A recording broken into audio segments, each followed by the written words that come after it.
नमस्कार, अरदास क्लासेस के इस प्लेटफॉर्म पे आपका बहुत बहुत स्वागत है। और मैं उन तमाम विद्यार्थियों से आप सबसे यह निवेदन करूंगा कि राजस्थान लेक्चरशिप का एग्ज़ाम जो मई में होने जा रहा है, पॉलिटिकल साइंस को लेकर के जो भी प्रश्न उत्तर, जो भी क्वेश्चन आंसर हम लोग आपस में करेंगे, वो आप तक पहुंचाने की कोशिश करेंगे। तो आज हमारे बीच हैं गरिमा जी, और अभी पॉलिटिकल साइंस इन्होंने जस्ट 2-3 मंथ्स हुआ है, इन्होंने मास्टर किया है दिल्ली यूनिवर्सिटी से।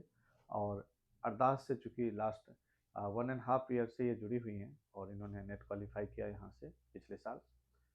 फिलहाल ये अलग अलग लेक्चरशिप एग्ज़ाम को कोशिश कर रही हैं कि कैसे क्रैक करने के लिए स्टूडेंट की मदद कर सकें, और फिर अपनी रिसर्च वर्क के लिए आगे अपने प्लानिंग कर रहे हैं। तो गरिमा जी, आपका बहुत बहुत स्वागत है। कैसा लग रहा है अरदास के इस प्लेटफॉर्म पे, इस नए फॉर्मेट में, जहाँ पे क्वेश्चन आंसर आपसे कुछ किए जाएंगे? कैसा लग रहा है? कुछ डर, कुछ ऐसा कुछ लग रहा है? बहुत अच्छा भी लग रहा है कि मैं यहाँ पर हूँ, लेकिन हाँ, बहुत डर भी लग रहा है कि आप क्या पूछेंगे और मैं बता पाऊँगी या नहीं। मैं आप लोगों को बता दूं कि कुछ ऐसे सवाल जो कि जनरली आप यूजीसी नेट एग्ज़ाम या अदर लेक्चरशिप एग्ज़ाम में देखते हैं, राजस्थान थोड़ा तो हटके है। प्रश्न उनके होते हैं लाजवाब, और मैं उन्हीं सब में से कुछ ऐसी बातें करना चाहूँगा जो आपके लिए उपयोगी हो सके। तो चलें क्वेश्चन आंसर हम शुरू करें। जी। क्वेश्चन आंसर में कुछ ऐसी चीज़ें होंगी कि हम कुछ थिंकर्स के बारे में पूछेंगे इनसे, और ये उनकी आइडियोलॉजी, उनसे जुड़ी हुई कुछ बातें जो कि अक्सर राजस्थान में पूछा जाता है, हो सकता है आपको पीवाईक्यू में भी मिले, उन्हीं के बारे में हम लोग डिस्कस करेंगे। चलिए, आप सबका बहुत बहुत स्वागत है। और सबसे पहले हम शुरू करेंगे, आप कार्ल पॉपर के बारे में कुछ बताएं। उनका क्या, कैसा आइडियोलॉजी रहा, क्या विचार रहा? कार्ल पॉपर की सबसे पहले तो अगर एग्ज़ाम पॉइंट ऑफ व्यू से देखें तो बहुत फ़ेमस बुक है, open society and it's enemies. तो ये बुक बहुत पूछी जाती है कि किसने लिखी है। हम्म, ये हम्म, कार्ल पॉपर की एक फ़ेमस बुक है। हम्म, बाकी कार्ल पॉपर अगर हम देखें तो एक नेगेटिव लिबर्टेरियन है, नेगेटिव लिबर्टी में बिलीव करते हैं, यानी कि स्टेट का बहुत ज़्यादा अथॉरिटेरियन होना या फिर बहुत ज़्यादा इंटरफेरेंस होना सिटीजन्स की लाइफ में, हम्म। इस बात को वो क्रिटिसाइज करते हैं। और इसे ही उन्होंने एनिमीज ऑफ ओपन सोसाइटी बोला है और अपनी बुक में इस बारे में बात करी है। और अगर हम देखना चाहें तो हम इनको जो यूटिलिटेरियंस होते हैं उनके कॉन्ट्रास्ट में देख सकते हैं। तो जेरेमी बेंथम, जो कि फादर ऑफ यूटिलिटेरियनिज्म माने जाते हैं, तो यूटिलिटेरियनिज्म में हम देखते हैं कि वो बात करते हैं maximum happiness of the maximum number of people की।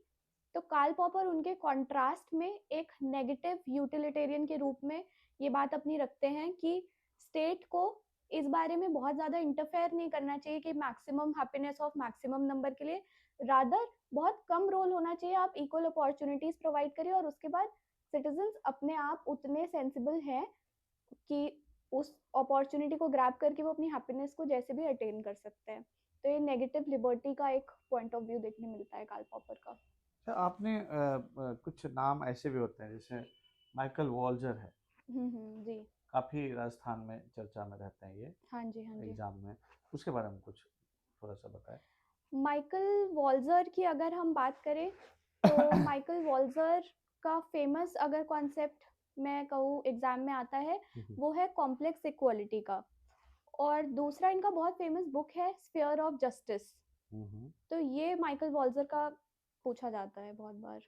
एक टर्म आता है, कम्युनिटेरियन। हाँ जी, हाँ जी। क्या है ये, उसको थोड़ा बताएं। कम्युनिटेरियंस बेसिकली होते हैं जो कम्युनिटी से कनेक्टिविटी में बिलीव करते हैं इन कॉन्ट्रास्ट टू इंडिविजुअल्स। तो जैसे हम माइकल वॉल्जर देखें, मैकेंटियर देखें, सैंडल देखें, ये कुछ फाउंडिंग फादर्स आप कह लीजिए या फिर प्रोपोनेंट्स हैं कम्युनिटेरियनिज्म के।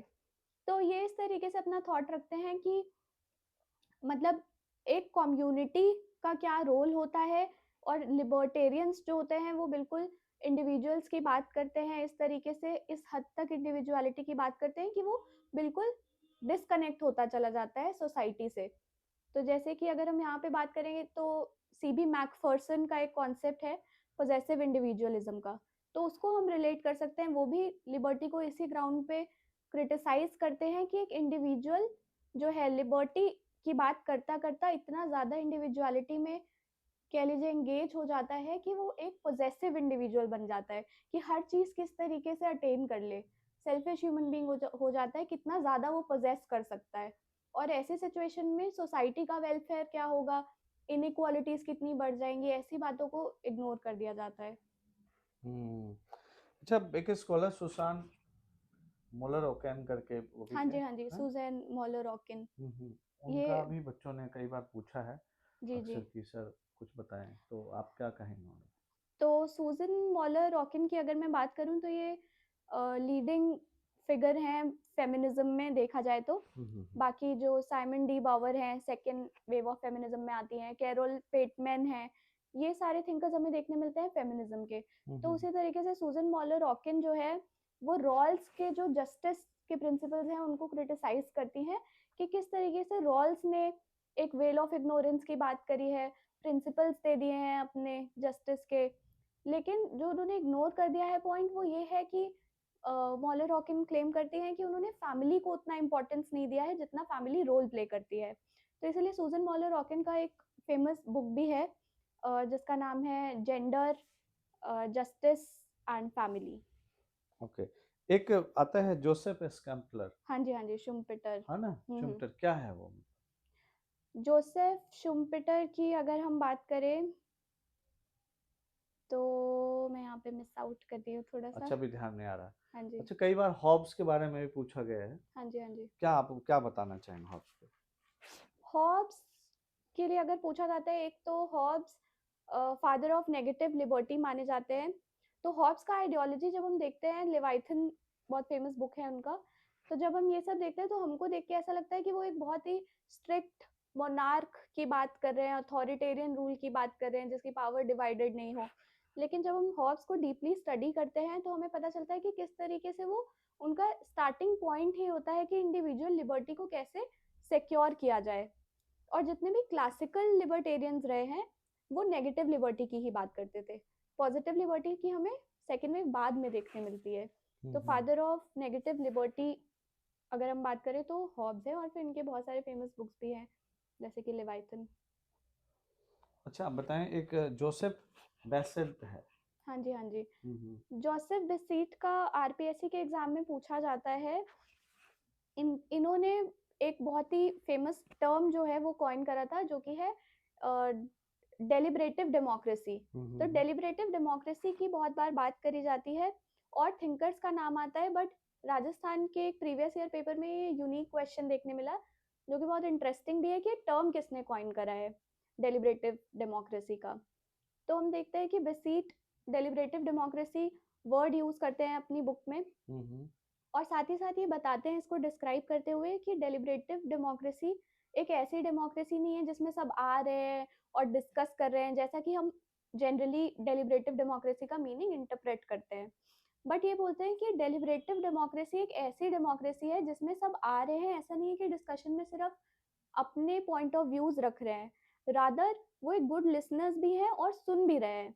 एक जो डिसीजन उससे निकल के आता है, एक ऐसी पॉलिसी आती है जो एक, मतलब आप कह लीजिए जिसमें सबका इक्वल कंट्रीब्यूशन है उस डिसीजन में। ऐसा नहीं है कि किसी को कॉम्प्रोमाइज करना पड़ गया है या उस तरीके से। तो डेलिब्रेटिव डेमोक्रेसी के साथ हम बेसीट का नाम याद रखेंगे। आपको बताना चाहूँगा कि ये जो प्रीवियस ईयर क्वेश्चंस किसी भी एग्ज़ाम के लिए एक टॉर्च का काम करता है अंधेरे में। तीर बिल्कुल। चलाने से बेहतर है कि आप अपने एग्ज़ाम को, अपने इम्तिहान के उन पैटर्न को, उसके हर उस एंगल को समझने की कोशिश कर सकते हैं उसके ज़रिए, जिससे आसान हो जाता है। चाणक्य कहते थे कि शत्रु और स्वयं को भली भांति जानने के बाद ही युद्ध की तैयारी करो, उसमें सफलता निश्चित होगी। अगर दोनों में से आप किसी को थोड़ा सा भी मिस करते हैं और नहीं जानते हैं, तो उसमें असफलता की गुंजाइश हमेशा बनी रहती है। पीवाईक्यू बहुत ज़रूरी है आप सबके लिए। अभी इस कड़ी में हमने कुछ बातें की है, हम ऐसे ही कुछ प्रश्न कुछ स्कॉलर्स को लेकर के फिर आपके बीच आएंगे, और हम उम्मीद करते हैं कि आप उन चीज़ों से, हो सकता है अपने इम्तिहान में जो मई में होने जा रहा है 16 तारीख को, उसमें एक बेहतर सफलता हासिल करेंगे। बहुत बहुत धन्यवाद गरिमा थैंक जी, यू। आप यहाँ आए, और आप सबको भी बहुत बहुत शुक्रिया। Thank you.